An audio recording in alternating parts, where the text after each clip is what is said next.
Hello hello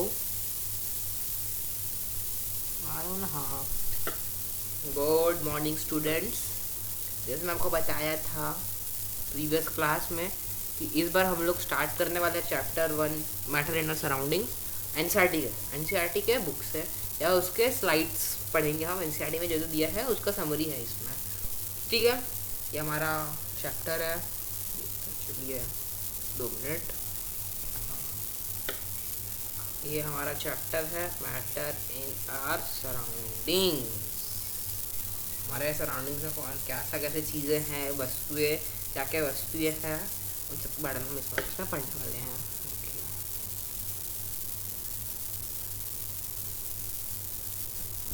ठीक, ये slides मैंने पूरा बनाया है, आप देख सकते हैं। केमिस्ट्री के नाम आ रहा है मेरा। देखिए मैंने पूरा स्लाइड्स बनवाया है आपके लिए। ये चलिए हम अपने टॉपिक पे बढ़ते हैं। 2 मिनट बस। ठीक, चलिए चलिए देखते हैं क्या है।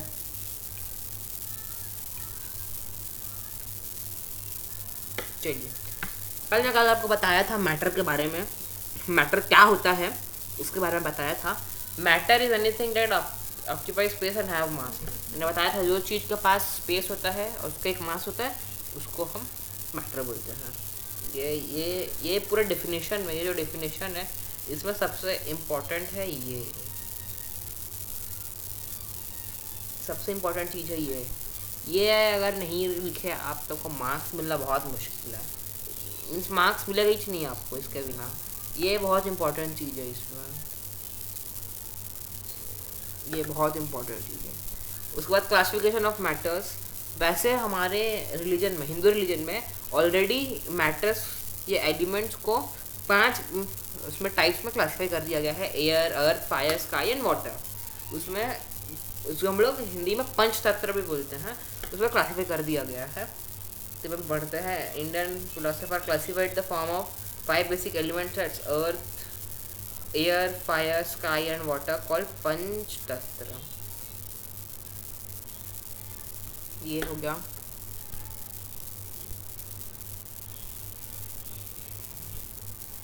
ये हो गया हमारा। उसके बाद second, on the basis of physical state matter is classified as solid, liquid and gas. मैंने आपको पहले कैसे बताया था कि there are 22 states of matter, but basically there are 3 states of matter, solid, liquid and gas. चलिए मैं आपको लिख देता हूँ और एक और चीज़ मैं बता रहा हूँ आपको मैं।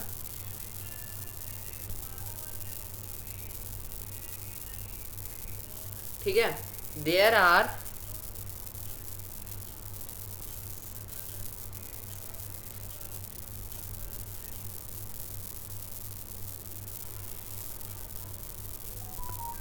ये 2 मिनट मेनली टी there are mainly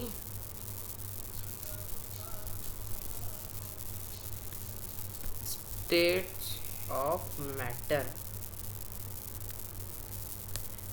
there are mainly 22 states of matter. ठीक है, लेकिन अगर आपके पास पुराना एनसीईआरटी बुक है, पुराना जो ओल्ड वर्जन का है, 1-2 साल पुराना, उसमें आपको दो, उनमें से 22 में से 2 और पढ़ाए गए हैं हमको, जिसमें क्वेश्चन बहुत कम आता है।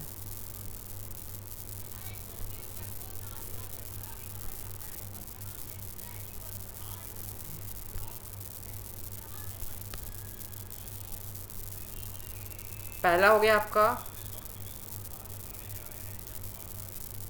Bose Einstein condensate.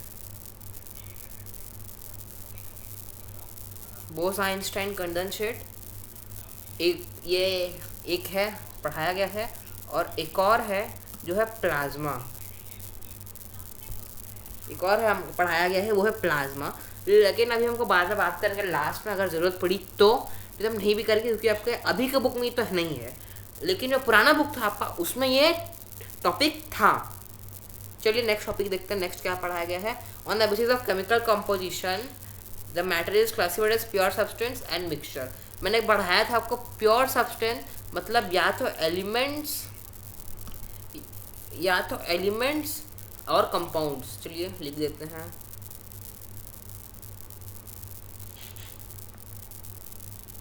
Elements compounds. चलिए इसके बाद हम कुछ लिख देते हैं। अब जब लिख ही रहे हैं तो आपको अच्छे से समझा देता हूँ डिफरेंस इन दोनों में होता क्या है, मेन डिफरेंस एलिमेंट्स और कंपाउंड में डिफरेंस क्या है। चलिए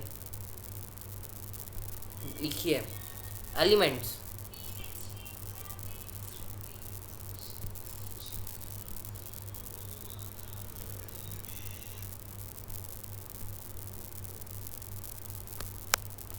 रुकिए, ये लीजिए,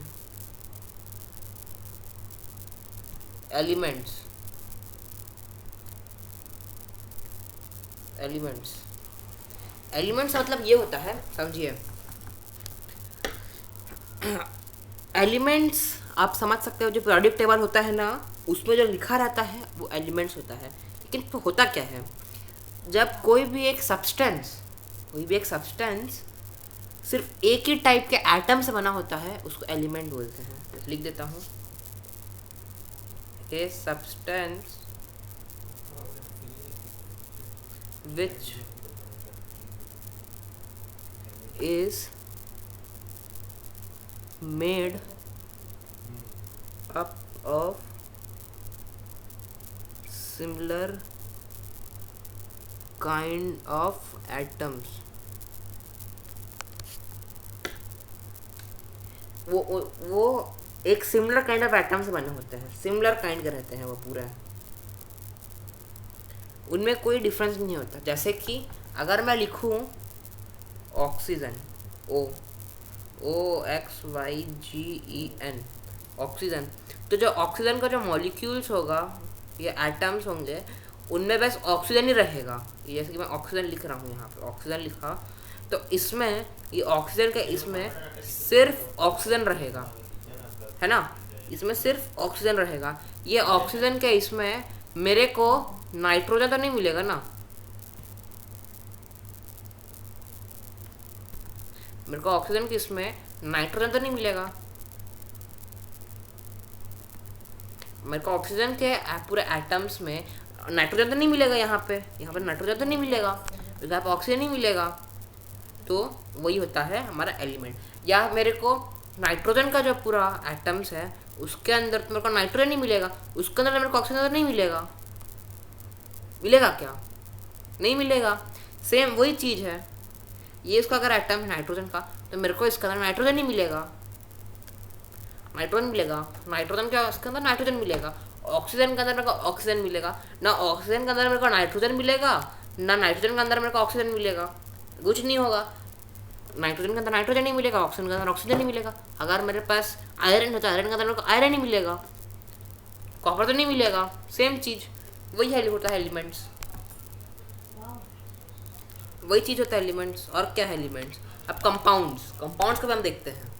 कंपाउंड्स एलिमेंट से थोड़े बड़े होते हैं, मेरा मतलब बता रहा हूँ आपको मैं।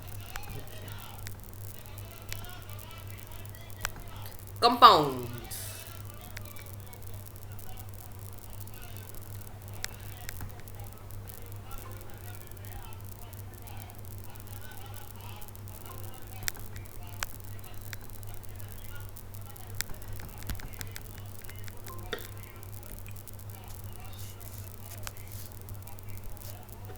चलिए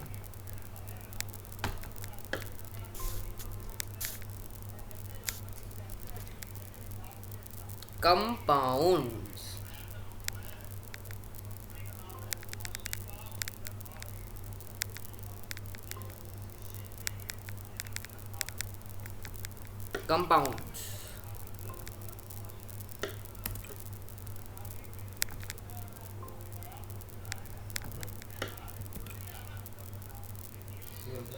कंपाउंड का मतलब आपका होता है, सिंपल चीज होता है।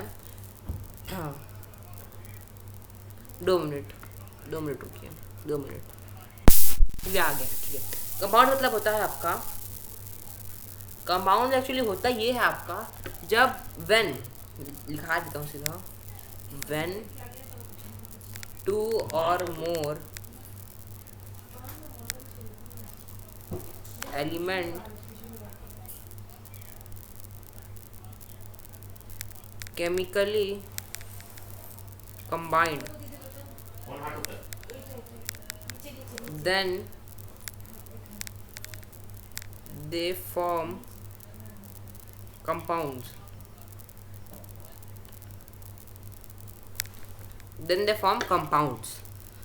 When two or more elements, रुकिए, when two or more element chemically combine, then they form element.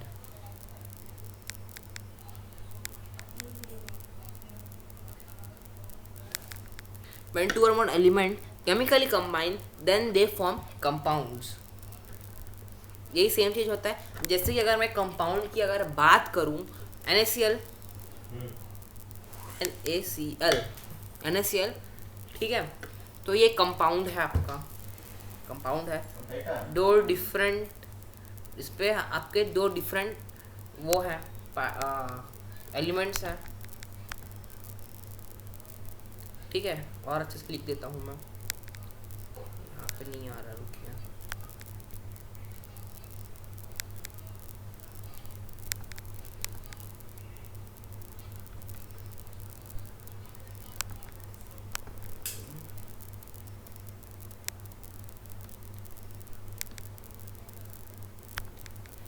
मैं लिख दूँ यहाँ पे NaCl, मतलब कॉमन सॉल्ट, NaCl, ठीक है। NaCl में दो अलग अलग एलिमेंट्स हैं, एक है हमारा Na और Cl। Na मतलब SODIUM सोडियम, और CLORINE क्लोरीन, सोडियम और chlorine.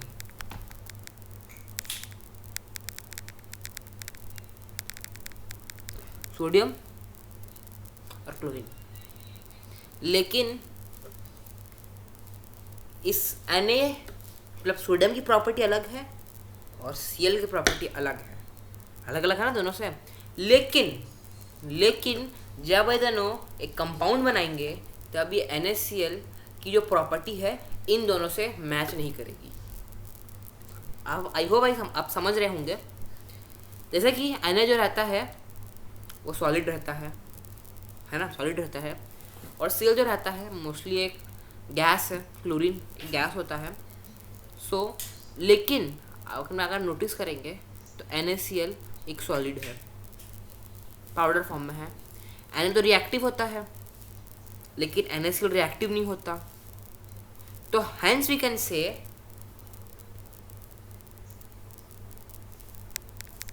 after making a compound,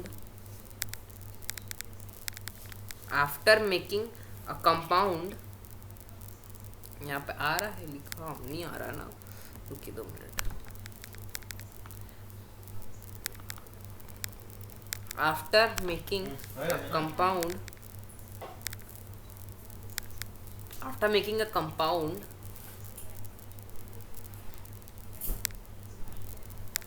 property of element, after making compound, property of element become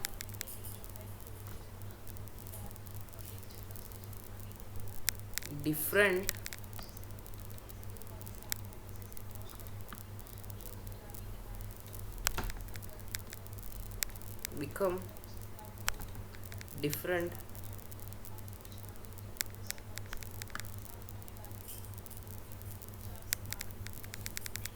from compounds। ये याद रखना, बहुत इंपॉर्टेंट चीज है ये।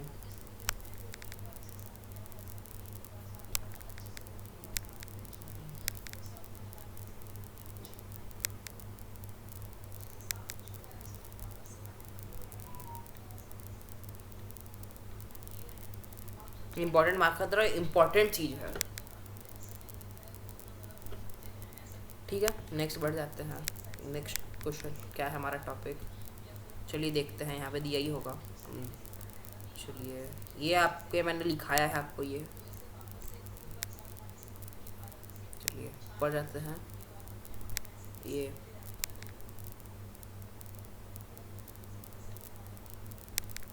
चलिए चलिए चलिए, हाँ आ गए हम।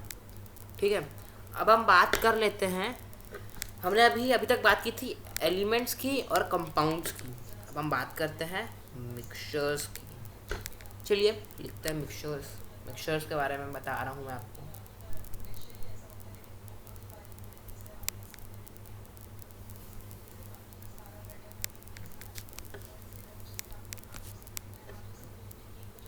चलिए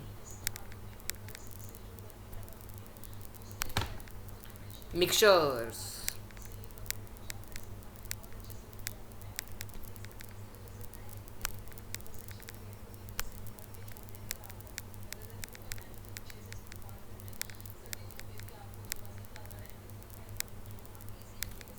मिक्सचर्स क्या होता है हमको पहले समझना पड़ेगा। मिक्सचर मैंने कल आपका समझा दिया था मिक्सचर्स होता क्या है एक्चुअली में। सो अभी मैं और बता दे रहा हूँ, अगर आप जिसने मेरा पहला वीडियो देखा होगा उनको पता होगा मिक्सचर्स क्या होता है। तो अभी मैं बता दे रहा हूँ आप लोगों को एक बार मिक्सचर्स के बारे में। चलिए लिखिए,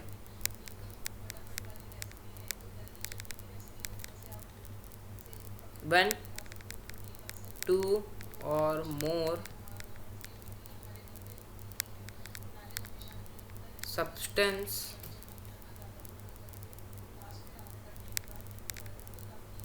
combine,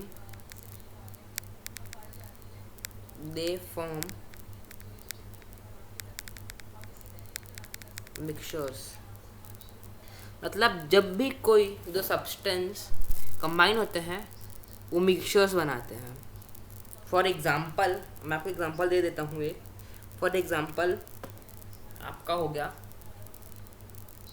वो सैंड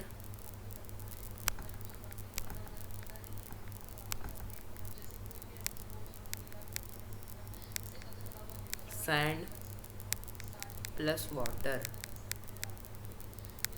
सैंड प्लस वाटर, ये आपके पास एग्जाम्पल हो गया।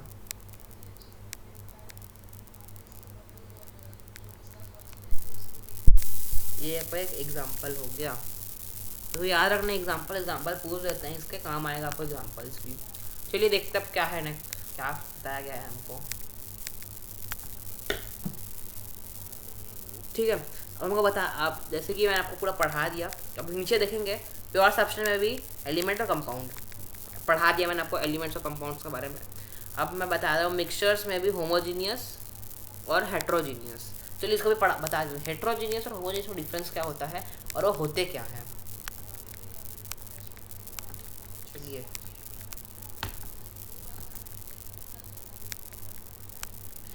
होमोजीनियस टॉपिक डालेंगे, homogeneous.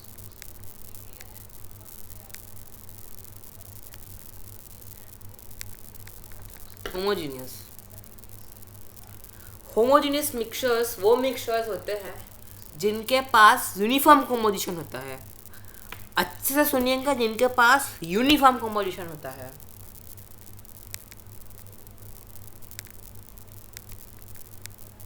Mixtures which have uniform composition, uniform composition।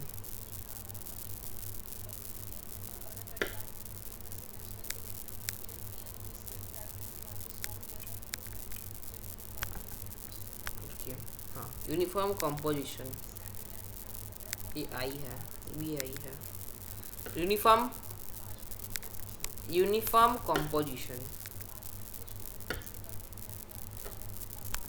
Mixtures which have uniform composition,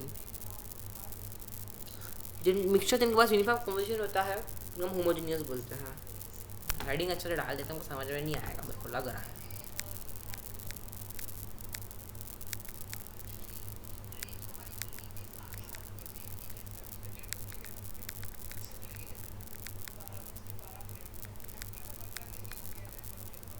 ठीक है, इसका एग्जांपल मैं आपको दे देता हूँ, एक एग्जांपल जिसकी जैसे कि आपका हो गया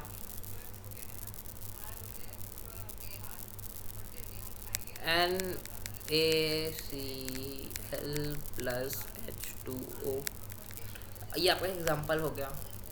कॉमन सॉल्ट प्लस H2O, ये आपका एग्जांपल हो गया।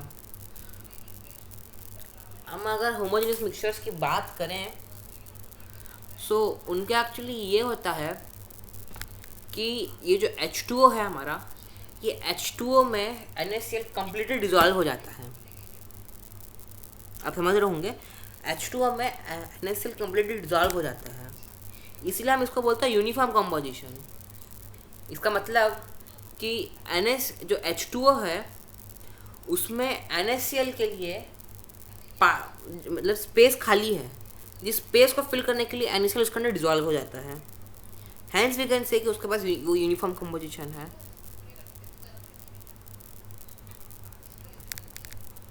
ठीक है, ये आपका होमोजेनियस हो गया। और हेट्रोजीनियस की बात करते हैं।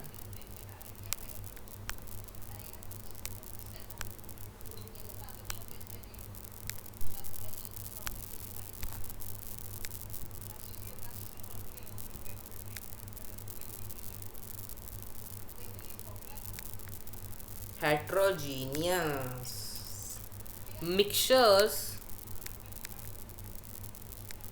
mixtures which have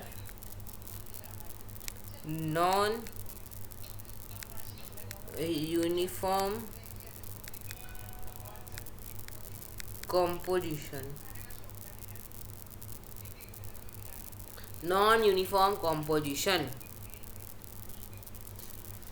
जैसे कि मैं बोलूं sand plus water, sand plus water. अब आप बोलोगे कि अभी इसके पास क्या स्पेस नहीं है सैंड कौन, उसके पास मॉलिक्यूलर स्पेस जिसके अंदर सैंड आ जाए ताकि वो डिजॉल्व हो जाए। एक्चुअली बेटा बात को जिस प्रकार है, जो सैंड है, ठीक है, हमारा जो सैंड है वो जो स्पेस खाली है, ठीक है, मॉलिक्यूल के बीच में जो स्पेस अभी खाली है उस स्पेस से बहुत बड़ा है। इस कारण ये होमोजीनियस नहीं है, ये हेट्रोजीनियस है। आपको सिंपल याद रखना है, सिंपल समझना है, जब कोई सब्सटेंस वाटर के अंदर डिजॉल्व नहीं होगा वो हेट्रोजीनियस होगा, और जब कोई सब्सटेंस वाटर के अंदर डिजॉल्व हो जाएगा वो होमोजीनियस होगा। वाटर या कोई भी सॉल्वेंट, वाटर में गलत बोल दिया, वाटर या कोई भी सॉल्वेंट, जब कोई भी सॉल्वेंट वाटर का अल्कोहल या आपका कुछ भी लिक्विड सॉल्वेंट होगा, उसमें सॉल्वेंट में जब सॉल्यूट डिजॉल्व हो जाएगा वो होमोजीनियस होगा। मोस्ट ऑफ द केस में होमोजीनियस होगा, और जिसमें नहीं होगा उसमें हेट्रोजीनियस होगा। चलिए हम पढ़ते हैं नेक्स्ट टॉपिक पे। नेक्स्ट टॉपिक देख लेते हैं क्या है।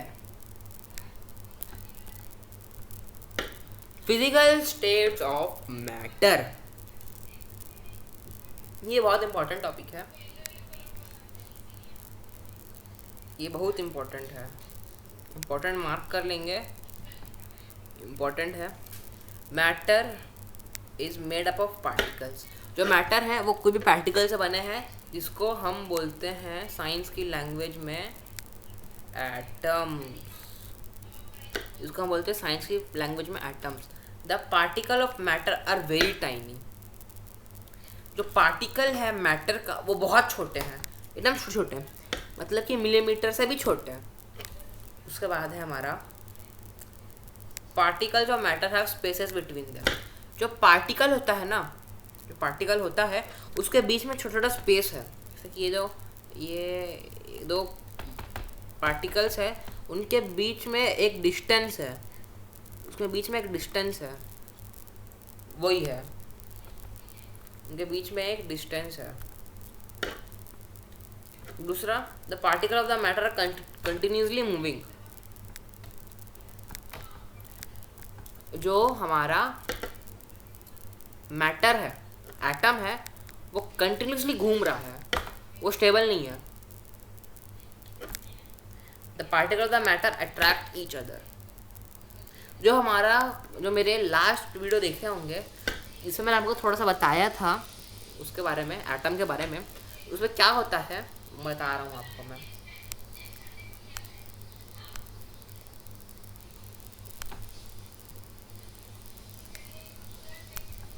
देखिए क्या होता है, ये है हमारा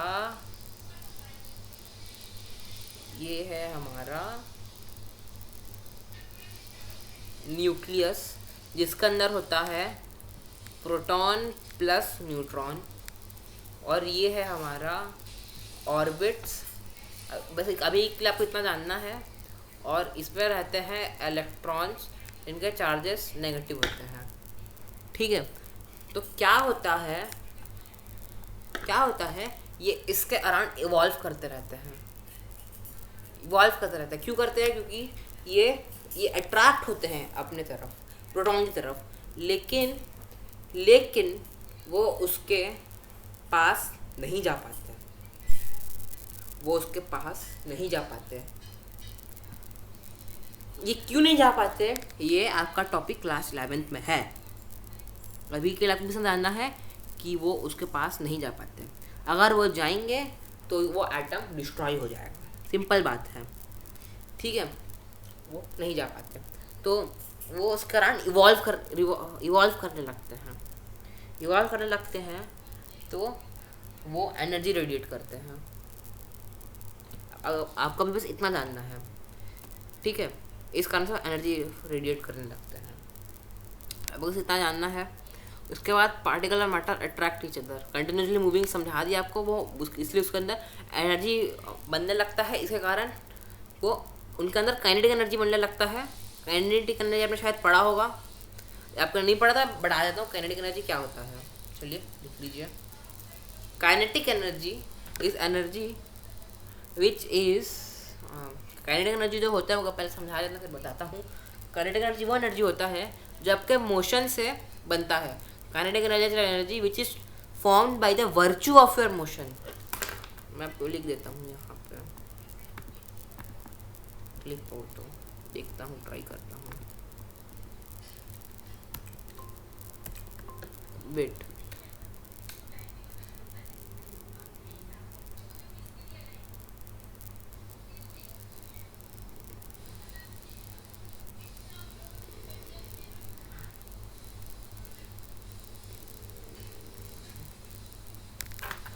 ओके, नेक्स्ट बना लेते हैं हम लोग। नेक्स्ट टॉपिक हमारा काइनेटिक एनर्जी, आगे काम आएगा हमारा ये।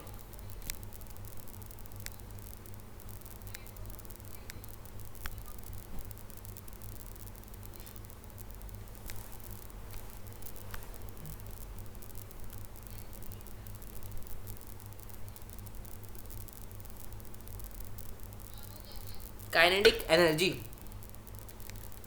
Energy which is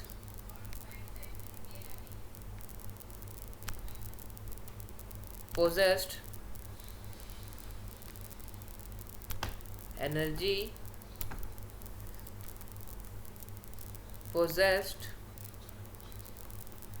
by the virtue of its motion। Energy which is produced by the virtue of is motion, मतलब कि उसका जब मोशन हो रहा है उसके कारण एनर्जी प्रोड्यूस्ड होता है, उसको हम बोलते हैं काइनेटिक एनर्जी। उसको हम बोलते हैं काइनेटिक एनर्जी। ये इम्पोर्टेंट टॉपिक था आपके लिए, आपने पहली बार पढ़े होंगे, आगे और पढ़ेंगे इसके बारे में, ये इम्पोर्टेंट है। चलिए देखते हैं क्या और बताया गया है। अब इसका हम लोग एग्जाम्पल्स वगैरह पढ़ लेते हैं। ये हमने दो चीज़ पढ़ा दिया, मैंने बता दिया आपको, ये दो चीज़ क्यों मूव करते हैं और इस काइनेटिक एनर्जी के कारण वो एनर्जी मूव करता है, क्योंकि इनके अंदर काइनेटिक एनर्जी फॉर्म होता है। क्या फॉर्म होता है? Kinetic energy. काइनेटिक एनर्जी को हम अभी यहाँ पे हम के से रिप्रेजेंट करेंगे।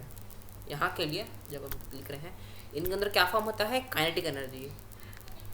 इनके अंदर काइनेटिक एनर्जी फॉर्म होता है, उसके कारण ये मूव करने लगते हैं। क्या फॉर्म होता है, काइनेटिक एनर्जी, के ई, काइनेटिक एनर्जी। फिजिक्स आपको पढ़ाए होंगे, और नहीं पढ़ाए तो मैं पढ़ा दूंगा। फिजिक्स में नहीं पढ़ाता, केमिस्ट्री पढ़ाता हूँ।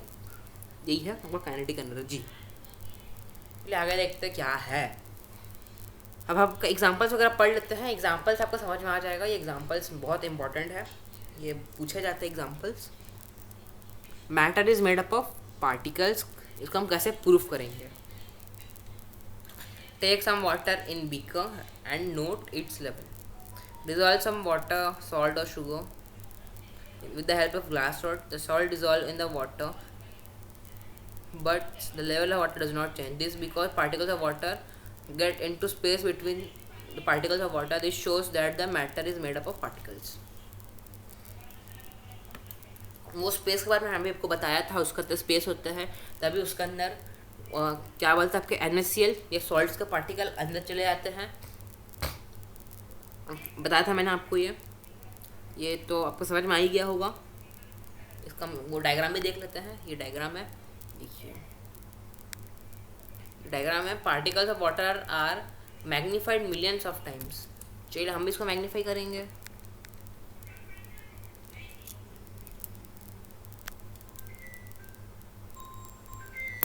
देखिए अब और मैग्नीफाई करेंगे हम। देखिए अब ठीक है, आ रहा होगा, विजिबल होगा, शायद विजिबल होना चाहिए। चलिए चलिए चलिए,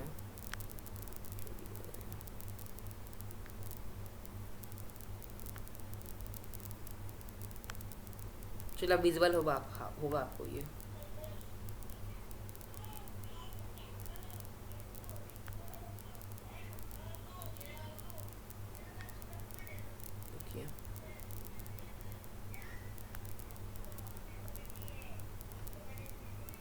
चलिए ये है आपका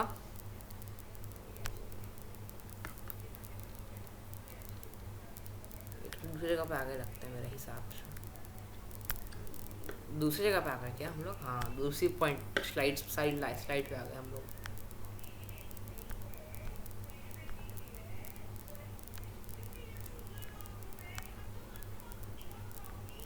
चलिए इतना ही होगा, ये इससे ज़्यादा नहीं करते। ये हमारा है स्पून, ये हमारा हो गया स्पून। क्या हो रहा है?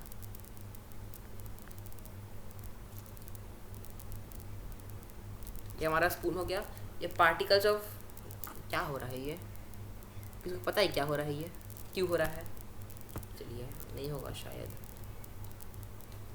चलिए ये हमारे पार्टिकल्स हैं जो मिलियन टाइम्स मैग्नीफाइड है। ठीक है, ये हमने डाला इस पे शुगर। ठीक है, फिर हमने डाला इसको, हमने स्टीर किया अच्छे से। ये ग्लास रॉड बोलते हैं इसको, ये ग्लास रॉड है, ये ग्लास रॉड है। ठीक है, हम अच्छे से स्टीर किया तो उसके जो पार्टिकल्स है पूरे डिज़ोल्व हो गए, लेकिन इन दोनों का वाटर लेवल अभी भी सेम है। मतलब हमने हमने हमने ये चीज़ प्रूफ कर दिया। मतलब हमने ये प्रूफ कर दिया matter is made up of particles, hence proved. हमने इस चीज़ को प्रूफ कर दिया। अब the particles of matter are very tiny. इसका हम अब कैसे प्रूफ करें, चलिए देखते हैं। Dissolve 2 or 3 crystals of potassium permanganate in 100 ml of water in beaker. ठीक है, 2 पोटेशियम परमैंगनेट, नाम याद रखना जरूरी है, बहुत कॉमन है। इसका आपका फॉर्मूला होता है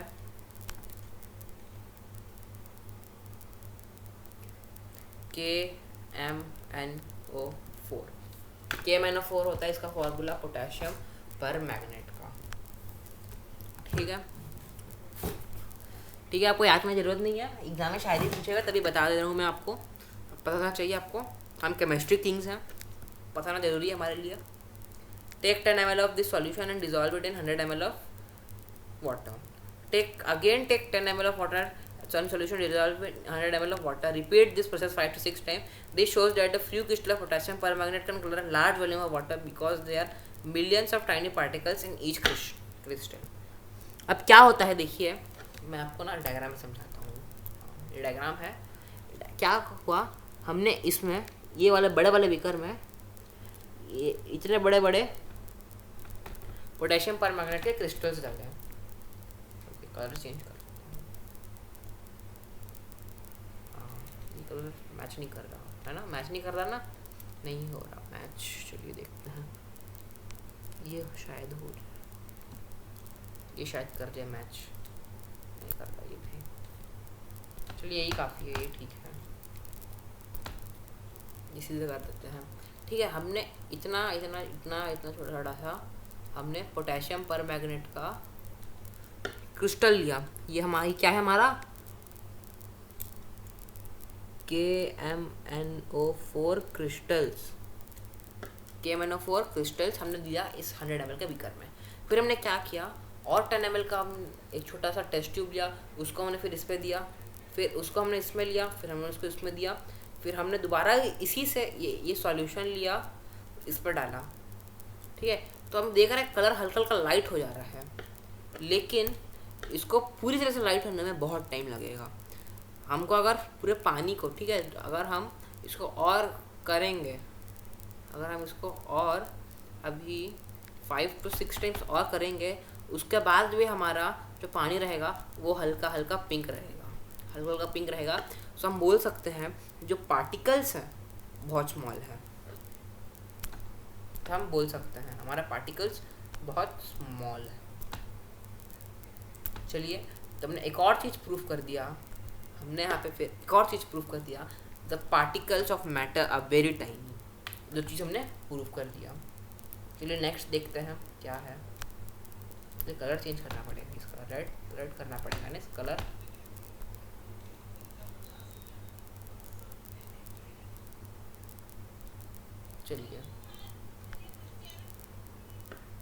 चलिए कोई बात नहीं, हो गया हमारा, हो गया, ये था ना, ये वाला। The particle of matter have spaces between them, ये भी सेम चीज़ है,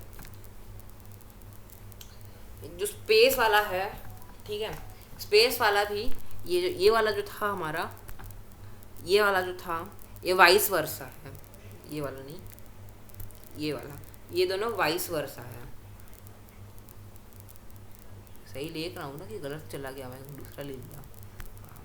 ये वाला, ये थोड़ा ऊपर, थोड़ा और ऊपर, ये वाला जो हमने पढ़ा था, ठीक है, ये वाला इसके लिए भी सेम ही है।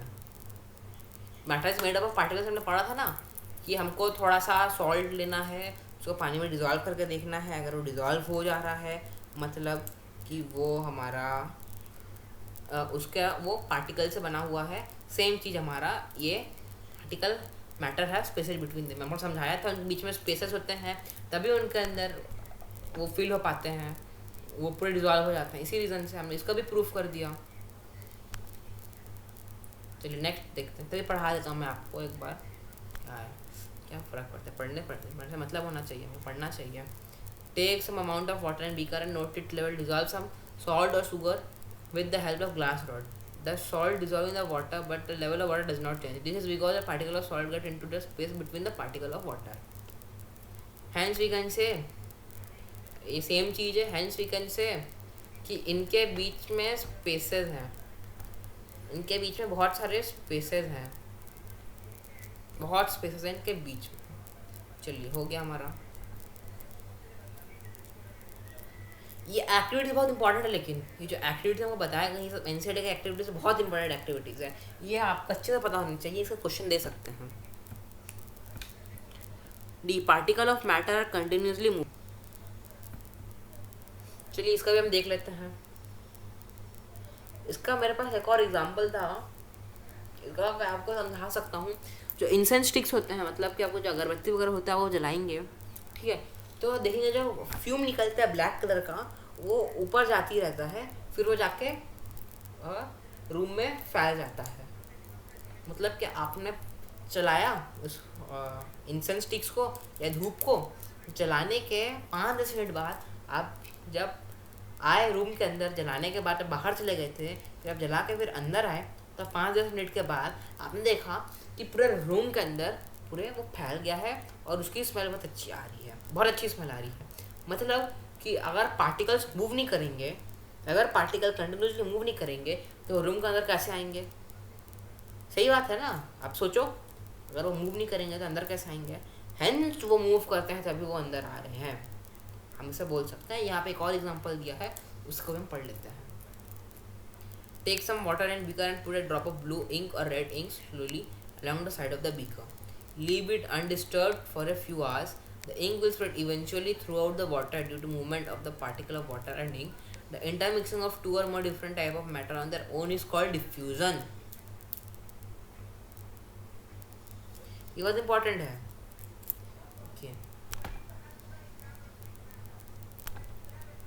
The intermixing of two or more different type of matter on their own is called diffusion. From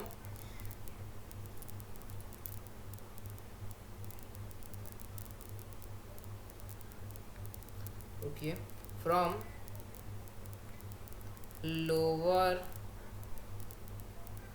concentration to higher concentration. From lower concentration to higher concentration. क्या होता है डिफ्यूजन में? जब टू और मोर कुछ भी intermix होता है, 2 से 3 उससे भी ज़्यादा मैटर का अब खुद से, उनको कहते हैं diffusion. From lower concentration to higher concentration. समझ रहे हो? I hope you are understanding. चलिए कितना मिनट पढ़ लिया हम लोग? 42 मिनट्स हो गए हैं। रुकिए हम थोड़ा ब्रेक लेते हैं, मैं थोड़ा पानी पी के आता हूँ। फिर दोबारा स्टार्ट करके पढ़ना, दोबारा चालू कर देते हैं पढ़ना। इससे क्या है, मैं जब पढ़ा रहा था कि MnO4 के बारे में, ये सब मैंने नेक्स्ट भी पढ़ा दिया था आपको, ये कंटिन्यूसली मूविंग। अब हम इसको पढ़ेंगे। मैंने आपको यहाँ पे उसके बारे में बताया था, डिफ्यूजन के बारे में, है ना? हाँ, डिफ्यूजन के बारे में मैंने आपको बताया था। मैं वापस आ गया। चलो अब इसको हम लोग डायग्राम देखते हैं। और मैं पानी वानी पी के मैं वापस आ गया। चलिए इसका डायग्राम देखते हैं। क्या होता है देखिए, ये है हमारा बीकर, हम बोलते हैं बीकर। इसमें हमने डाला इंक, ठीक है। तो क्या होता है, तो ये होता है इसमें कि आपका जो इंक है, इंक का जो ड्रॉप है वो डिफ्यूज होना चालू हो जाता है। डिफ्यूज मतलब वो हायर कंसंट्रेशन से लोअर कंसंट्रेशन की ओर जाना चालू कर देता है। मैंने पढ़ाया था, आपको बताया भी था, यहाँ पे लिखवाया था मैंने आपको। ये देखिए, हायर कंसंट्रेशन तो लोअर कंसंट्रेशन, देखिए मैंने कल लिखवाया था, ठीक है। तो ये यहाँ पे यही सेम चीज़ होता है। और क्या होता है यहाँ पे, मेन डिफरेंस यहाँ पे एक्चुअली ये हो रहा है कि यहाँ डिफ्यूजन तो हो रहा है, डिफ्यूजन का बहुत बड़ा रोल है।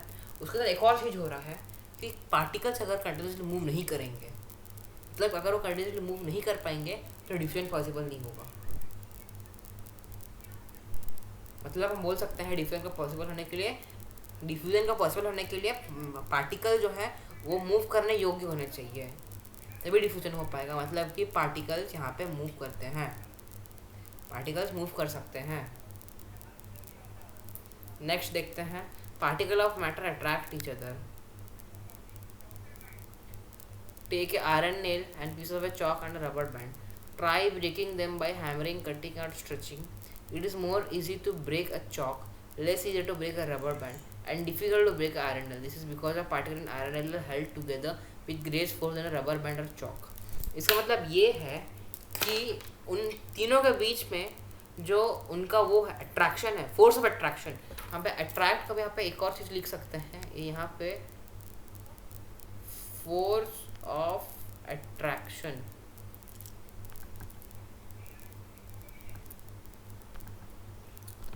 Force of attraction, force of attraction, उनके बीच में, जिनके बीच में फोर्स ऑफ अट्रैक्शन स्ट्रांग रहता है वो उतना जल्दी नहीं टूटते, इनके बीच में कम रहता है वो जल्दी टूट जाते हैं। सेम सेम चीज़ हम देख लेते हैं, इसका क्या दिया है। ठीक है, ये बस दिया है, इसका पार्ट है, देखिए।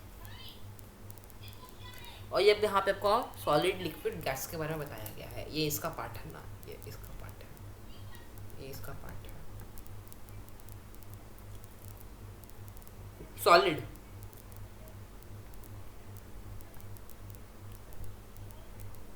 High attraction force,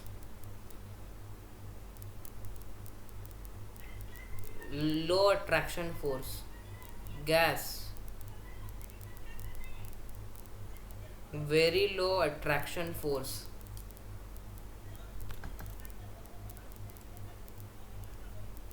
high attraction force,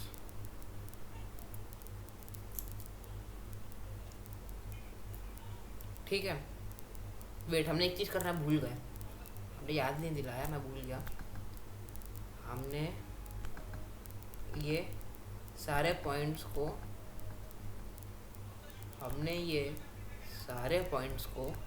prove कर दिया, हमने ये सारे पॉइंट्स को प्रूव कर दिया। सब एग्जांपल्स हैं। चलिए बढ़ते हैं next topic. Solid liquid gas, high attraction force, low attraction force और वेरी लो अट्रैक्शन फोर्स। ठीक है, ये देखिए सॉलिड है, इसमें देखिए इधर टाइटली बॉन्डेड है इनके एटम्स, टाइटली बॉन्डेड, इसमें थोड़े लूज, इसमें सबसे लूज। आप यहाँ पे देख सकते हैं, नोटिस करेंगे तो। नेक्स्ट देखते क्या है।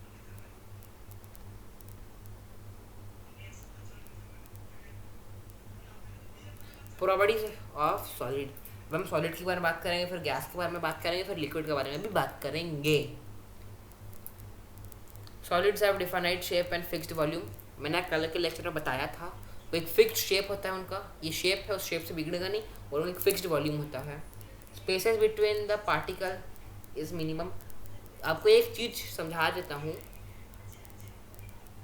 एक चीज़ मैं लिखा देता हूँ, थोड़ा फिजिक्स का लैंग्वेज में है लेकिन काम का है, ये आपका काम आएगा बहुत।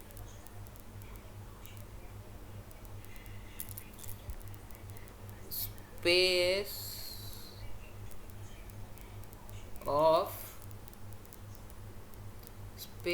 Of particle,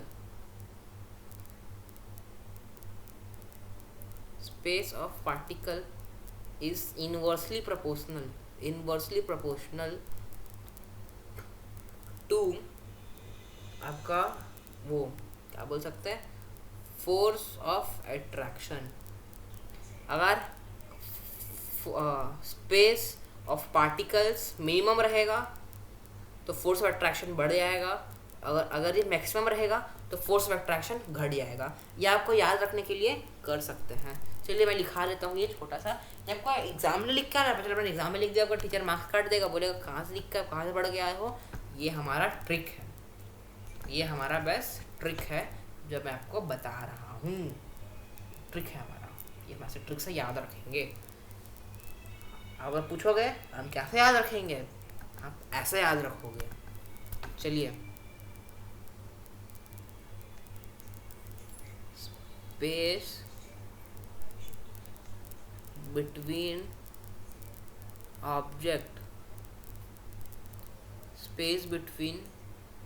object is inversely proportional to attraction force। ठीक है, मतलब ये स्पेस बिटवीन ऑब्जेक्ट मिनिमम, ठीक है, तो फिर हायर अट्रैक्शन फोर्स। ठीक है, अगर ये मिनिमम रहेगा अट्रैक्शन फोर्स बढ़ जाएगा, और अगर ये हाई रहेगा, मैक्सिमम रहेगा, अगर ये मैक्सिमम रहेगा तो लोअर अट्रैक्शन फोर्स। हम इसको याद रखने के लिए करेंगे, हम इसको ऐसे याद रखना है, ये बता रहा हूँ, याद रखना है आपको ये चीज़।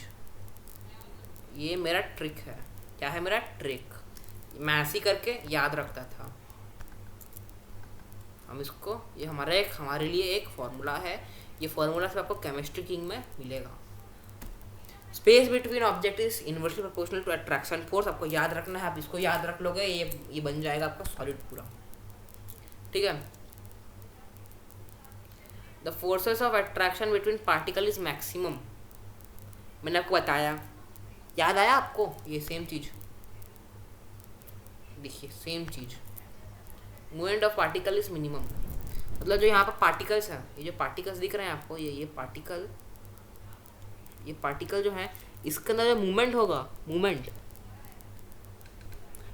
जो मैं समझाया था आपको, पार्टिकल मूव करते रहते हैं, वो इसमें कम होगा। They are least compressible. इनके बीच में गैप नहीं है, या इनके बीच में पार्टिकल्स और गैप बहुत कम है। इसके कारण ये सबसे कम कंप्रेस होते हैं, मतलब कंप्रेस ना के बराबर होते हैं। नियरली नो, बहुत कम होते हैं। There rate of diffusion is least. जो डिफ्यूजन होते हैं, डिफ्यूजन क्या था हमारा, क्या पढ़े थे?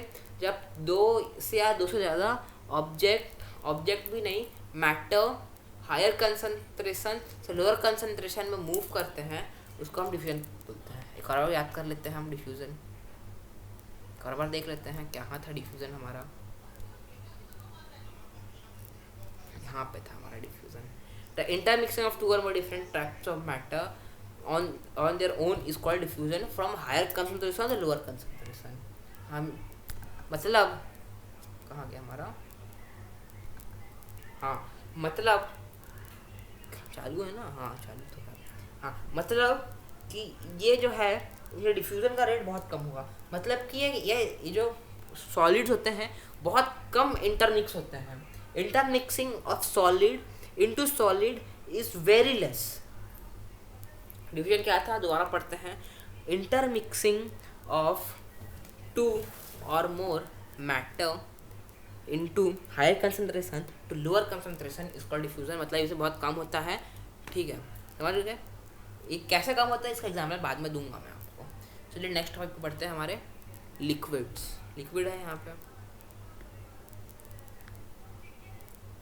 Properties of liquid. Properties of liquid. Liquid have no definite shape but have fixed volume. Liquid take shape of the container. मैंने कल आपको लेक्चर में पढ़ाया था ये। Spaces between particles is intermediate. Intermediate मतलब कि थोड़ा बहुत ठीक ठाक। Forces of attraction between particles intermediate, मतलब वो भी ठीक ठाक, एवरेज। हम लिखेंगे यहाँ पे एवरेज, हम ये सब नहीं लिखेंगे इंटरमीडिएट, हम लिखेंगे average.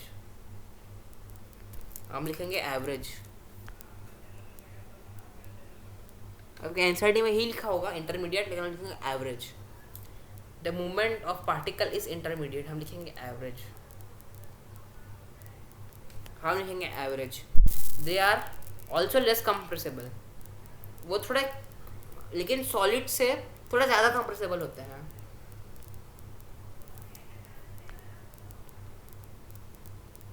more than that of solids।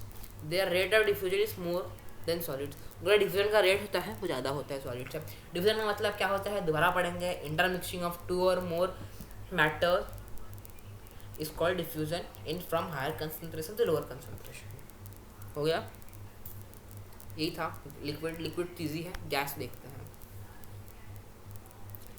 Gas have no definite shape or fixed volume. Gas occupy the whole space of the container. The space between gas particles is maximum. The force of attraction between the particle is minimum. समझ रहे हैं? इसमें भी same formula apply होता है भाई। ये जो गैस और सॉलिड उनमें ये अप्लाई होता है, उनमें अप्लाई होता है। और मेरा फार्मूला बस ये लिक्विड ही है, ये लिक्विड है जिसमें अप्लाई नहीं होता मेरा फार्मूला, क्योंकि वो तो एवरेज है बंदा, ना उसके पास ज़्यादा है ना उसके पास कम है। ये एवरेज बंदा है, ये लिक्विड भाई, ये लिक्विड एवरेज बंदा है, इसलिए हमने यहाँ पे एवरेज भी लिखा है। ये एवरेज बंदा है। The movement of the particle is maximum, उसका जो मूवमेंट होता है मैक्सिमम होता है। मूवमेंट मतलब यहाँ पे लिखा था ना मूवमेंट, मूवमेंट मतलब कि जो आपका पार्टिकल जो मूव करता है, ठीक है, मूव करता है, उसमें इंटरमीडिएट या एवरेज होता है, इसमें मैक्सिमम होता है। दे आर मोस्ट कंप्रेसेबल, इनको सबसे ज़्यादा कंप्रेस कर सकते हैं हम लोग। एलपीजी देखा ना आपने, एलपीजी क्या होता है, लिक्विफाइड पेट्रोलियम गैस। गैस को इतना कंप्रेस करते हैं कि लिक्विड बन जाते हैं, ट्रांसफ़र हो जाते हैं, मतलब उनका अपना स्टेट चेंज कर लेते हैं कंप्रेस करने पर।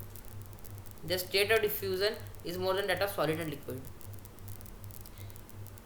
हाँ, हमने जो वो एग्जांपल लिया था, ठीक है, वो लिक्विड वाला है ना, वो याद होगा कोई एग्जांपल? अभी पढ़ाया था मैंने आपको एग्जांपल, ये वाला। इस पे भी आपका डिफ्यूज़न हो रहा है, इस पे भी डिफ्यूज़न हो रहा है, इसमें भी हो रहा है। इसको करने में कितना घंटा लगा था? 1 घंटा। ये देखिए यहाँ पे लिखा था, कहाँ गया कहाँ गया कहाँ गया कहाँ गया,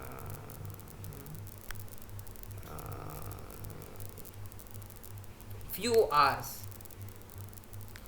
यहाँ पे डिफ्यूजन हो रहा था, इंक भी लिक्विड है, ये वाटर भी लिक्विड है, तो इनके बीच में डिफ्यूजन हो रहा है, ठीक है।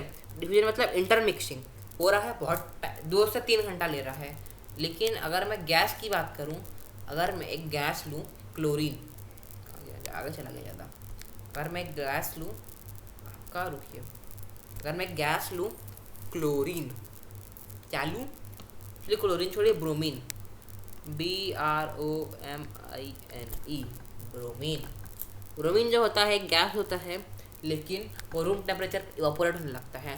तो जब वो इवापोरेट होता है, ऊपर जाता है, तो वो हायर कंसनट्रेशन से लोअर कंसनट्रेशन जाता है। मतलब कि उसको उसमें ट्रांसफ़र होने में, डिफ्यूज़ करने में बहुत ज़्यादा टाइम नहीं लगता, फ्यू सेकेंड्स, मैक्सिमम 30 सेकेंड्स। मतलब diffusion between solid and liquid is less than that of gas. हमने इसे प्रूव कर दिया। नेक्स्ट देखते क्या है, सॉलिड लिक्विड गैस। ये उनके सॉलिड का देखिए, बहुत टाइटली पैक्ड होते हैं, कंप्रेसेबल बहुत कम होते हैं, उनका फोर्स ऑफ अट्रैक्शन बहुत ज़्यादा होता है, फोर्स ऑफ अट्रैक्शन ज़्यादा होता है ना। चलिए देख लेते हैं क्या क्या पढ़ा। उनके पास डिफाइनेड शेप होता है, उनका फोर्स ऑफ अट्रैक्शन, उनका मतलब उनका जो स्पेसेस बिटवीन पार्टिकल मिनिमम होता है ना, उनके स्पेसेस बिटवीन पार्टिकल मिनिमम होता है, इनका मैक्सिमम होता है। ये पढ़ा हमने, देखिए ये देखिए, ये स्पेसेस मिनिमम, ठीक है, force of attraction maximum, intermediate spaces, intermediate force of attraction, higher force of attraction, sorry higher क्या बोल सकते हैं हम लोग, गैप, या फिर क्या बोल सकते हैं हम लोग, देख लेते हैं, पार्टिकल, स्पेस बिटवीन पार्टिकल, इसमें हायर स्पेस बिटवीन पार्टिकल, ठीक है, lower and high and lower, आपका वो क्या बोल सकते हैं हम लोग, अट्रैक्शन फोर्स, AT, हम बोलेंगे AT, अट्रैक्शन फोर्स। ये देखिए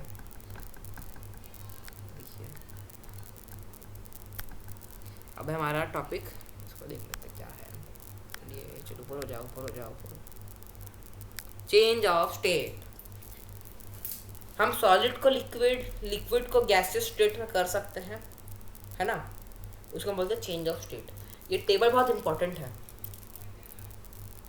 बहुत इंपॉर्टेंट टेबल है, इस टेबल को लिखना पड़ेगा।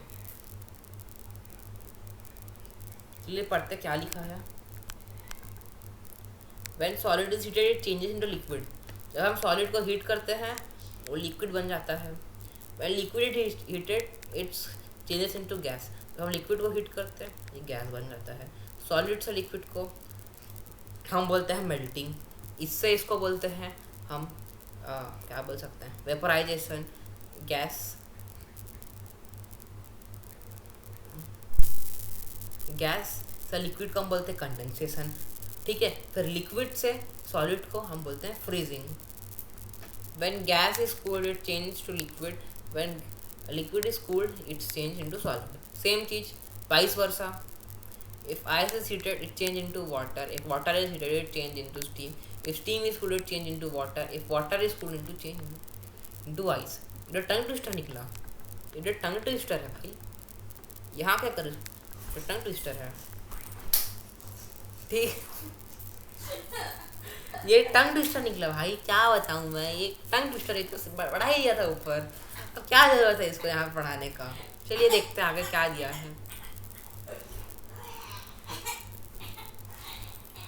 देखिए, रुकिए 2 मिनट। देखिए यहाँ पे चेंज ऑफ स्टेट हो रहा है। चेंज ऑफ स्टेट हो रहा है तो हमको यहाँ पे एक चीज़ पता चल रहा है कि जब यहाँ पे चेंज ऑफ स्टेट होता है ना, ठीक है, तो उसमें हमको हीट डालना पड़ता है। जब जब हीट होता है इसके अंदर, जब हीट किसी चीज़ के अंदर ट्रांसफ़र होगा या हीट के कारण कोई भी चेंज होगा तो वो ज़्यादा मूव करेगा। मैं आपको बता रहा हूँ, वो ज़्यादा मूव करेगा क्योंकि उसके अंदर काइनेटिक एनर्जी आ जाएगा। जब उसमें काइनेटिक एनर्जी आ जाएगा तो वो ज़्यादा मूव करेगा। उसके अंदर एनर्जी आ गया, मैं आपको खाना खिलाऊंगा तो आपका एनर्जी आएगा, तब मूव करोगे, भागने लगोगे। अगर वही चीज़ कोल्ड चीज़ में करेंगे जिससे ठंडा होता जाएगा वो, तो फिर क्या होगा, वो ठंडा होने के कारण सारा काइनेटिक एनर्जी कम होता जाएगा। कम होता जाएगा तो फिर वो मतलब धीरे धीरे करके उसका एनर्जी खत्म होता जाएगा। तो हम पढ़ते क्या लिखा है, particles are closely together and cannot move about. Particles move faster and further apart. The particles are apart and move very quickly and randomly. क्योंकि इनके अंदर काइनेटिक एनर्जी है, क्या है, के।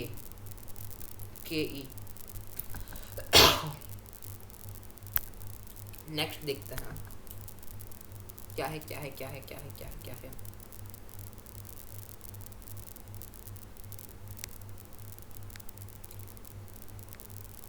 मेल्टिंग। अच्छा, मेल्टिंग बार में दिया है, कोई बात पढ़ लेंगे।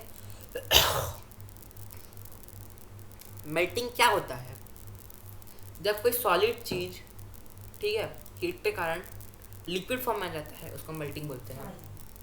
When a solid is heated, the particle being vibrate with a great speed and being move more freely. Then at a particular temperature, the solid melts and changes into liquid. A process of melting is also known as fusion.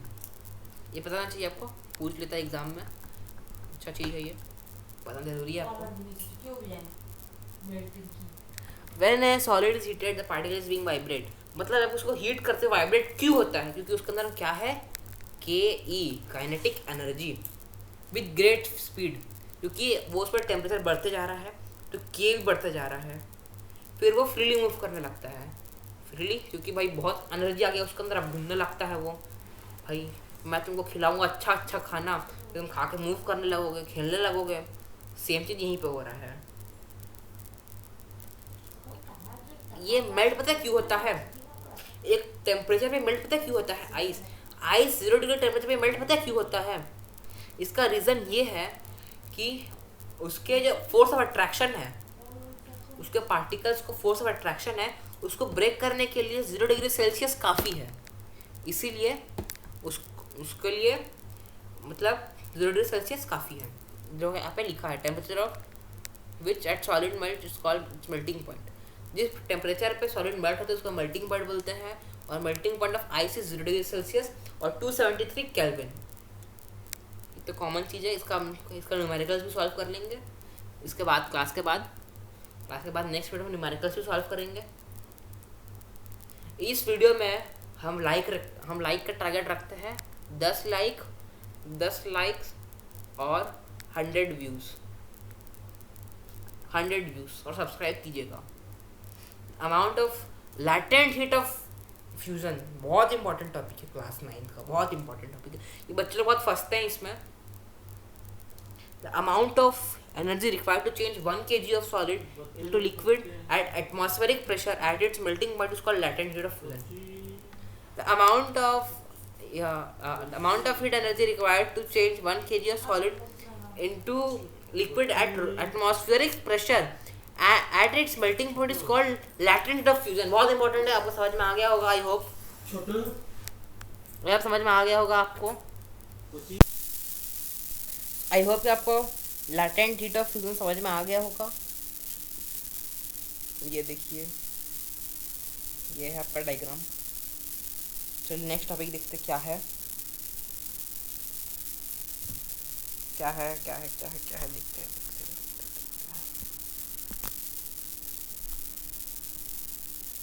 Boiling, boiling और melting में difference होता है।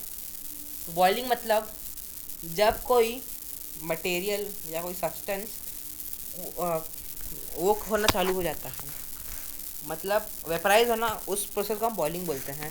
When liquid is heated and it's particle being move even faster, जो अब वो change हो रहा था आपके लिक्विड में, उस टाइम वो फास्ट हो रहा था, मेल्ट हो रहा था, तो वो फास्ट हो रहा था, फ्रीली हो रहा था।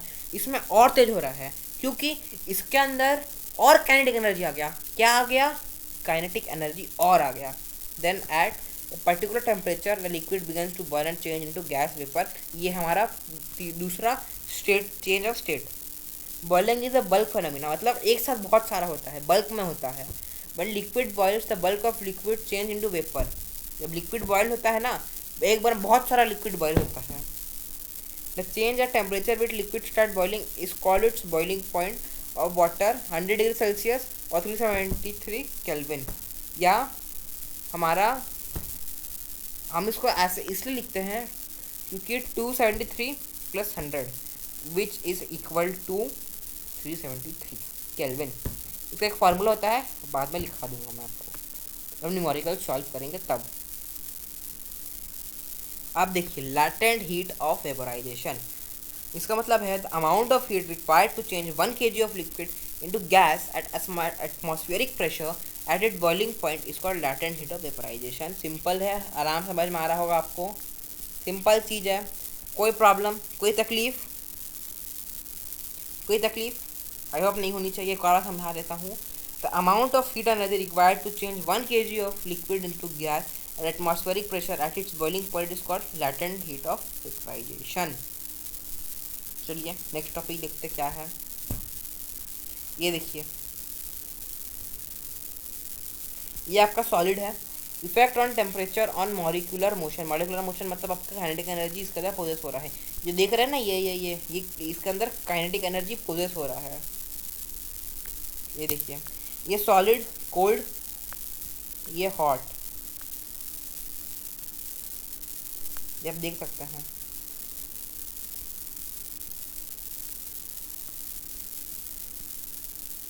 चलिए नेक्स्ट देखते हैं।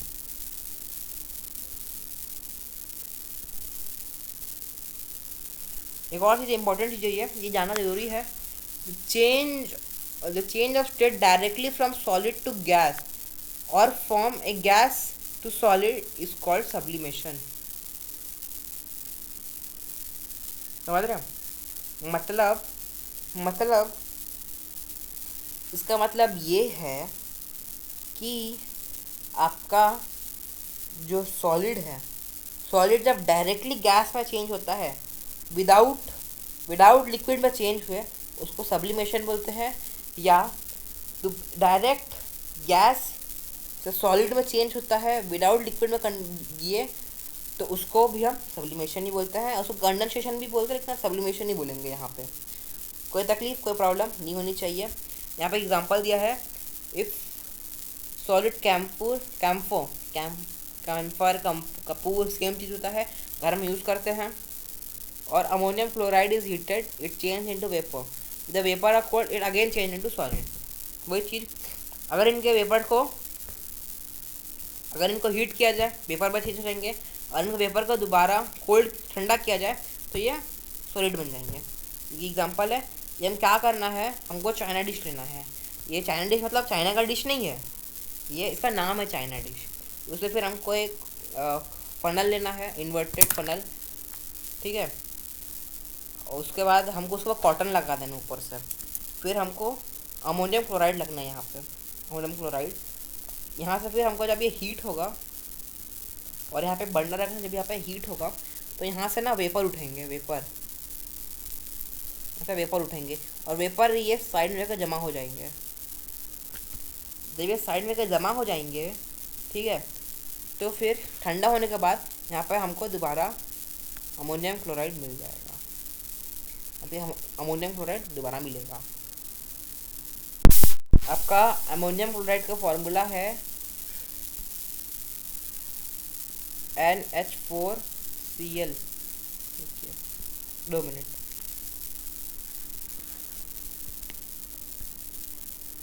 NH4Cl इसका फॉर्मूला है। समझ में आ गया होगा, आई होप।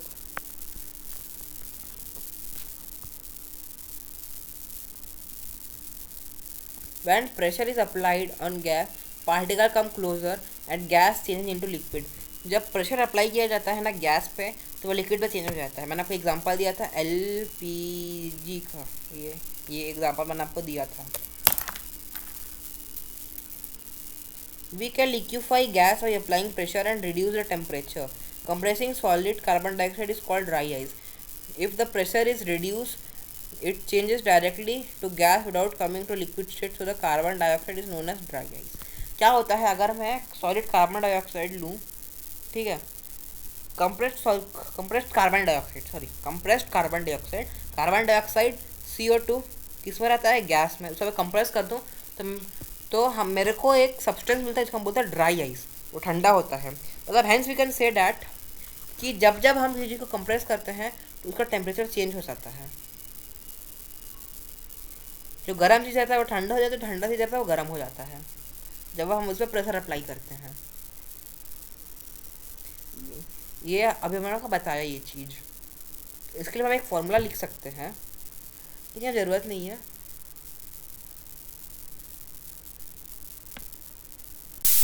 तो उसकी ज़रूरत नहीं है कोई फार्मूला वगैरह इसको पढ़ने की, इसमें बता भी नहीं रहा हूँ। ये गैस कंप्रेस करेंगे, गैस को भी कंप्रेस कर सकते हैं। तो फिर जो गर्म चीज़ रहता है, जैसे अगर कार्बन डाइऑक्साइड थोड़ा गर्म होता है तो वो थोड़ा ठंडा हो जाता है। मैं एक और चीज़ यहाँ पे पढ़ा था कंप्रेशन के बारे में। चलिए नेक्स्ट टॉपिक देखते हैं क्या है हमारा।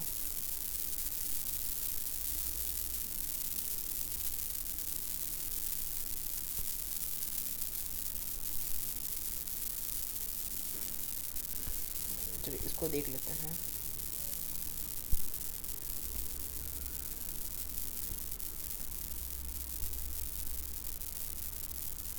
Interconversion of 3 states of matter, हमको इसको पढ़ना ज़रूरी है। ये चार्ट बहुत इम्पोर्टेंट है।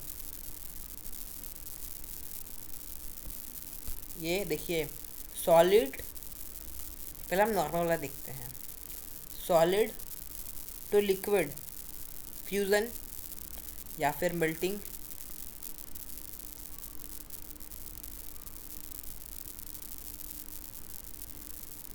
या मेल्टिंग लिख सकते हैं हम लोग। मेल्टिंग अच्छे से लिख देता हूँ मैं। फ्यूज़न या मेल्टिंग, ठीक है। तो लिक्विड टू गैस,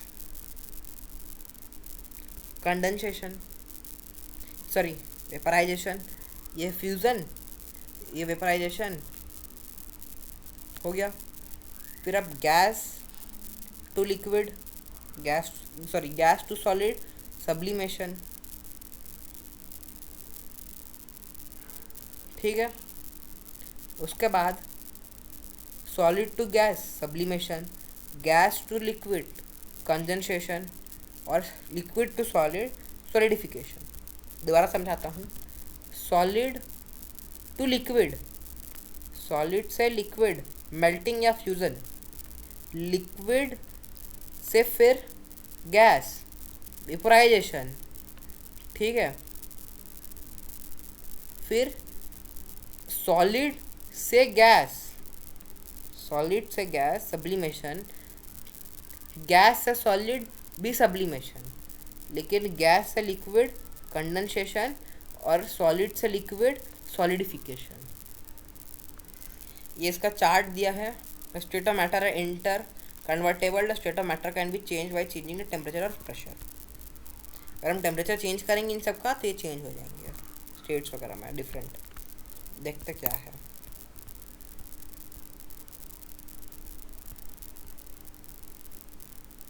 इवापोरेशन, हम बचपन में पढ़े इस इवापोरेशन को। बहुत इजी चीज़ है, बहुत इजी चीज़। अगर आप जानते बचपन में अगर पढ़े होंगे, the change of liquid into vapours without any temperature below its boiling point. ये सिंपल बोल सकते हैं, the vaporization of liquid without reaching its boiling point is called evaporation. Evaporation is a surface phenomena. Particle from the surface gain enough energy to overcome the force of attraction to change the vapor into state. इसका मतलब ये है कि जो surface है, ठीक है, जो सरफेस है उसके पास इतना एनर्जी है कि उनका जो फोर्स ऑफ अट्रैक्शन है लिक्विड का उसको ओवरकम कर पा रहे हैं, तभी वो वेपर स्टेट में कन्वर्ट हो जाते हैं। सिंपल है। Factor affecting evaporation, the rate of evaporation depend upon surface area, temperature, humidity and wind speed. बहुत इंपॉर्टेंट है यार, इसको याद रखना, ये बहुत इंपॉर्टेंट है। ये इवापोरेशन बहुत इंपॉर्टेंट है।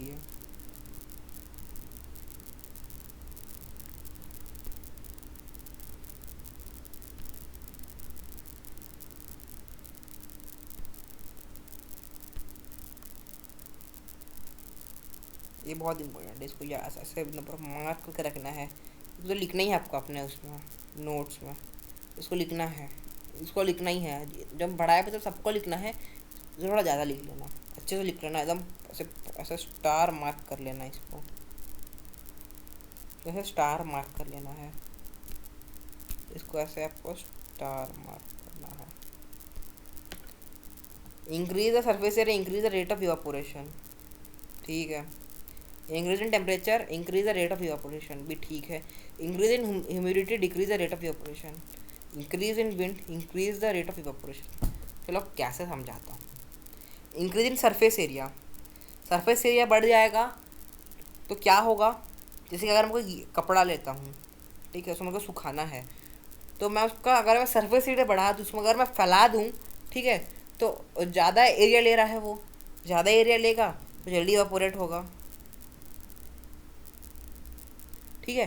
तो फिर तो क्या होता है, तो वो ज़्यादा पार्ट कवर करेगा, ज़्यादा पार्ट कवर करेगा तो वह ज़्यादा जल्दी इवापोरेट होगा। Increase in temperature, increase rate of evaporation. अगर टेम्परेचर इंक्रीज होगा तो पार्टिकल्स और मूव करने लगेंगे, उन्होंने काइनेटिक एनर्जी बढ़ जाएगा। काइनेटिक एनर्जी अगर बढ़ जाएगा तो इवापोरेशन बहुत बढ़ जाएगा। Increase in humidity, decrease the rate of evaporation. अगर हमारे हवा में ऑलरेडी मॉइस्चर रहेगा, ठीक है, तो फिर पार्टिकल्स तो फिर ऑलरेडी मॉइस्ट रहेंगे। अगर मॉइस्ट रहेंगे इवापोरेशन का कम हो जाएगा, क्योंकि उसमें फिर आपका काइनेटिक एनर्जी भी कम हो जाएगा। Increase in wind speed, increase the rate of evaporation. क्या होगा फिर, अगर विंड चलेगा, हवा चलेगा, तो उनका दोबारा काइनेटिक एनर्जी आ जाएगा।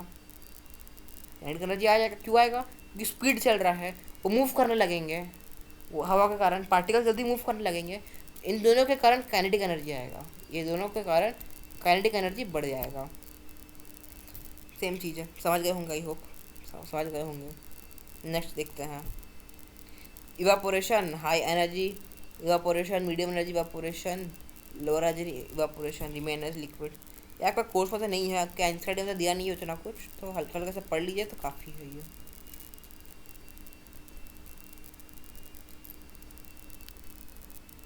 नेक्स्ट देखते हैं क्या है। चलिए इवापोरेशन के एग्जांपल भी देख लेते हैं। ये यहाँ पे इस पर जो सी ब्रीज और लैंड ब्रीज होता है वो इवापोरेशन के कारण ही होता है। अभी यहाँ पर जो दिया है ये बता रहा है, ये आपका सी है। क्या है, ये सी है। सी में जो सुबह का टाइम जो इवापोरेट होता है पानी, इसलिए होता है क्योंकि उनका जो फोर्स ऑफ अट्रैक्शन होता है उसको वो ओवरकम कर लेता है।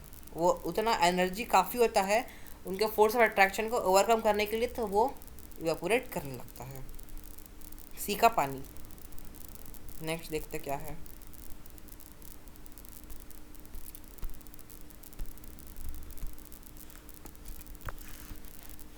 चलिए देखते हैं। Evaporation cause cooling. इवापोरेशन कैसे कूलिंग करता है?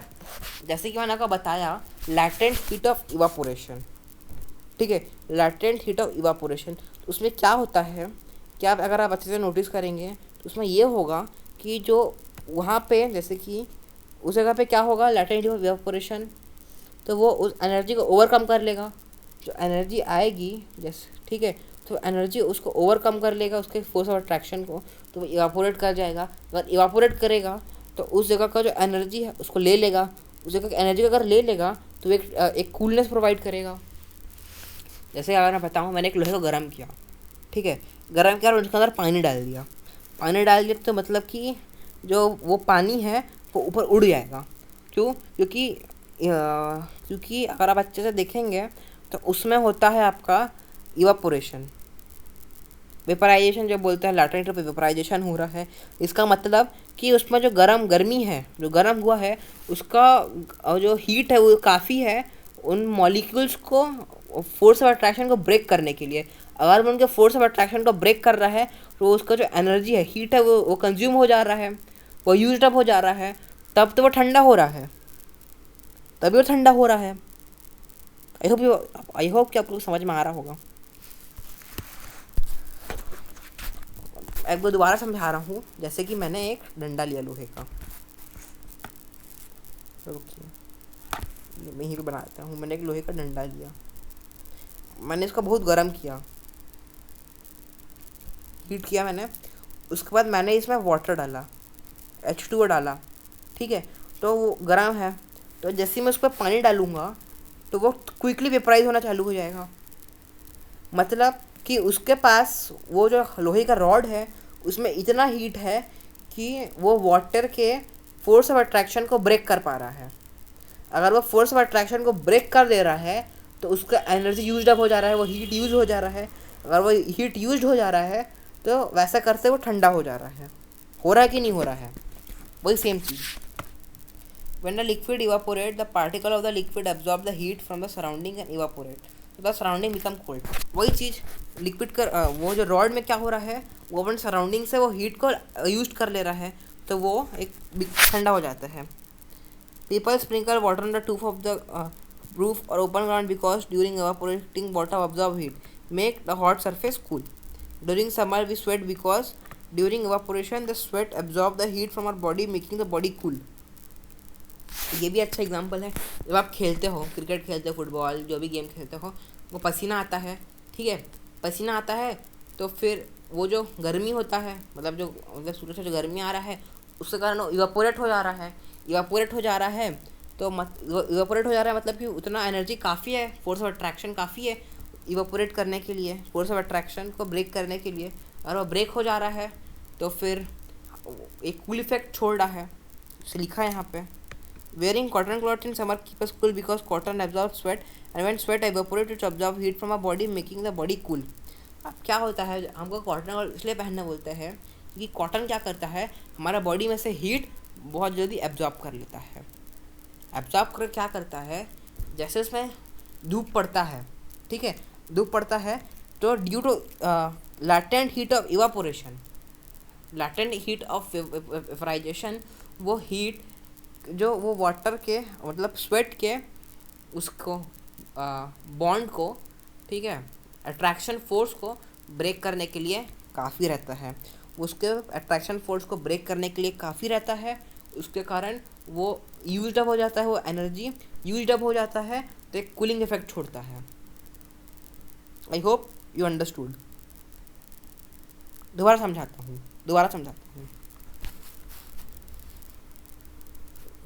देखिए, कॉटन क्लॉथ जब हम पहनते हैं, जब हमको पसीना आता है उसको एब्जॉर्ब कर लेता है, ठीक है, लिखा है कॉटन क्लॉथ एब्जॉर्ब स्वेट, ठीक है।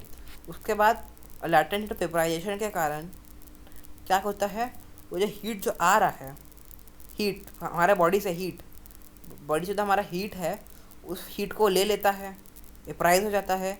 वेपराइज होने के कारण, ठीक है, वेपराइज होने के कारण वो क्या करता है, कूल इफेक्ट छोड़ता है। आई होप यू अंडरस्टैंड। नेक्स्ट देखते हैं। अब देखिए ये हमारा कूलर है, ये हमारा सबके घर में होता है, COOLER, कूलर। अब इसमें क्या होता है, ये हमारा वो भूसा टाइप का रहता है ना, ये भूसा टाइप का रहता है। ये क्या करता है, डिजर्ट कूलर क्या करता है, अब देखे होंगे इसका मोस्टली ऐसा जगह पे लगाते हैं जहाँ से बाहर से हवा आए, ऐसा वाला जगह पे लगाते हैं। तो क्या होता है यहाँ पे देखिए, समझ लीजिए यहाँ से गर्म हवा आ रहा है, हॉट एयर आ रहा है, ठीक है। और यहाँ से पानी बार बार पंप से यहाँ पे जा रहा है। तो क्या हो रहा है कि उसका जो वो है, वाटर यहाँ पे जा रहा है और यहाँ से गर्म हवा आ रहा है। तो गर्म हवा क्या कर रहा है, इसके फोर्स ऑफ अट्रैक्शन को ब्रेक कर दे रहा है। अगर इसके फोर्स ऑफ अट्रैक्शन को ब्रेक कर दे रहा है तो फिर इसमें कूलिंग इफेक्ट आ जा रहा है। ये जा रहा है यहाँ पे, उसके फोर्स ऑफ अट्रैक्शन को ब्रेक कर दिया, वाटर के फोर्स ऑफ अट्रैक्शन को, तो फिर यह कूल हो गया। तो जो हवा है वो ठंडा हो जाएगा, समझ रहे। दोबारा समझाता हूँ। जो ये यहाँ पे जो पंप है, पंप से पानी जा रहा है, ठीक है, पंप से पानी जा रहा है ये फिल्टर में, फिर यहाँ से गर्म हवा आ रहा है। फिर गर्म हवा आके क्या कर रहा है कि जो आपका वो है, आपका फिल्टर है, वो गर्म हवा फिल्टर से पास हो रहा है और उसके जो फोर्स ऑफ अट्रैक्शन है उसको ब्रेक कर दे रहा है। ब्रेक करके वो हवा ठंडा हो जा रहा है, वो ठंडा होकर फिर ठंडा हवा बाहर आ रहा है। मेरा मतलब कि यहाँ पे ब्रेक हो जा रहा है, यहाँ पे आपका जो हीट है वो यूज अप हो जा रहा है, वो ब्रेक हो जा रहा है, ये ठंडा हो रहा है यहाँ पे, इस कारण से यहाँ पे ठंडा हो रहा है, तब आके हमारा ठंडा हवा बाहर आ रहा है। आई होप यू अंडरस्टैंड। ये था हमारा लास्ट टॉपिक, ये देखते हैं। थैंक यू, आपने अगर मेरा वीडियो पूरा देखा है, very very thank you. Please please please, मेरा ज़्यादा नहीं 10 लाइक्स का एम है, 100+ व्यूज़ का टारगेट है, और सब्सक्राइब कर दीजिए, प्लीज़ सब्सक्राइब कीजिएगा अगर आप मेरे वीडियो देख रहे हैं, प्लीज़। मैं आपके लिए बहुत मेहनत करता हूँ, मैंने आपके यहाँ पे 1.5 घंटे से आपको पढ़ा रहा हूँ मैं, ताकि आप अच्छे से पढ़ पाएँ, ताकि आप सब अच्छे से कर पाएँ। चलिए अब हम पूरा एक बार रिवीजन कर लेते हैं ऊपर से नीचे तक।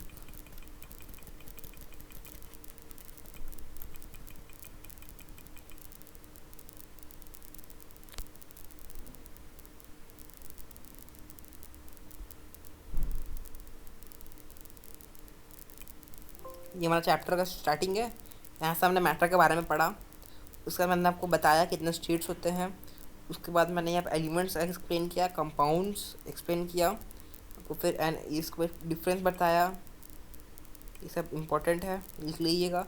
ये मिक्सचर्स, ये होमोजीनियस मिक्सचर्स, हेट्रोजीनियस, उनको प्रूफ किया इन सबको।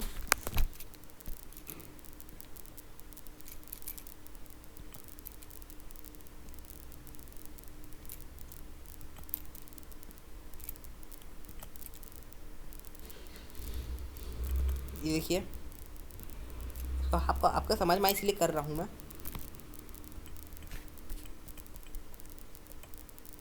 इसमें मैंने आपको प्रूफ किया, सब काइनेटिक एनर्जी के बारे में पढ़ाया, energy which is possessed by virtue of its motion, ठीक है, ये सब एक्सप्लेन किया मैंने आपको।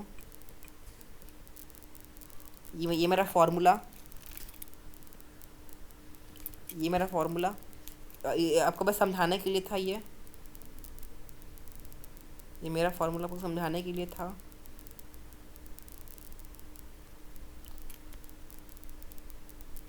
ये समझाने के लिए था मेरा फार्मूला। देखिए फिर हमने ये सब बारे में पढ़ा, ये सब था चेंज ऑफ स्टेट्स वगैरह के बारे में, ये सब मैंने बताया आपको, ये इम्पोर्टेंट था आपका, ये सब कूलिंग इफेक्ट। धन्यवाद, थैंक यू वेरी मच। अगर ये इसमें मेरा इतने सारे व्यूज़ आते हैं तो मैं और आगे कंटिन्यू करूँगा, तभी मैं पढ़ाऊँगा, अच्छे से पढ़ाने की कोशिश करूँगा। मैं चाहूँगा कि आपको अच्छे मार्क्स आए, फिर हम नेक्स्ट क्लास में हम वो करेंगे, नेक्स्ट टॉपिक्स करेंगे। अगर मेरा इतना व्यूज़ अचीव हो जाता है तो फिर मैं और पढ़ाऊँगा आपको, और आपको मैं फिर ये प्रोवाइड करा दूँगा, ये पूरा जो मैंने पढ़ाया आपको ये पूरा PDF प्रोवाइड करा दूँगा मैं। अगर आप एम्स पढ़ते हैं फिर मैं एम्स धीरे धीरे बढ़ाता जाऊँगा। वीडियोस लेकर रखूँगा, फिर मैं 20 लाइक्स का रखूँगा, फिर 250 व्यूज़ 300 व्यूज़ प्लस मैं एक्सपेक्ट करता हूँ आ जाएगा, और मैं एम रखूँगा। और चलिए, thank you, have a day you deserve.